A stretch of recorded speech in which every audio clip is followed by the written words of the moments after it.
Drahovský gól!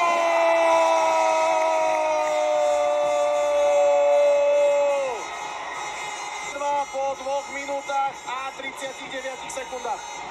So šťastím ale predsa. Ale fantasticky zvládnutá situácia 1-1. Spomalil, zrýchlil, vystrelil. Proste v tomto je Tomáš výnimočný. V tomto ťahá to mužstvo slovenského tímu. Fakt, pozrime si tú situáciu. Zobral si to na silnú nohu. Dragovský v plnej paráde 4-2. Lepšie sa to trafiť ani nedalo. Áno, a jednoducho aj ťažká situácia pre toho brankára. Nastúpi z lavičky do zápasu a hneď priama strela zo 6 metrov, ktorá bola fantasticky trafená. Dohrať bez újmy, prípadne ešte streliť 1 gól. To bol ten najlepší scenár. Vaktor Drahovský! Hetrikový hrdina dnešné dovedenia. Tí Turci to otvorili a my trestáme chybičky.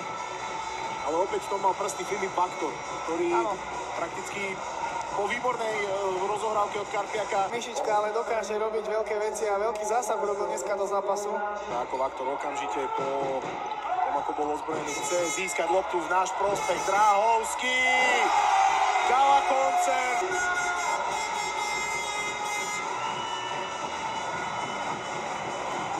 Zároveň 6. akumulovaný faul, ak som dobre videl, ukazoval rozhodca, tak nie.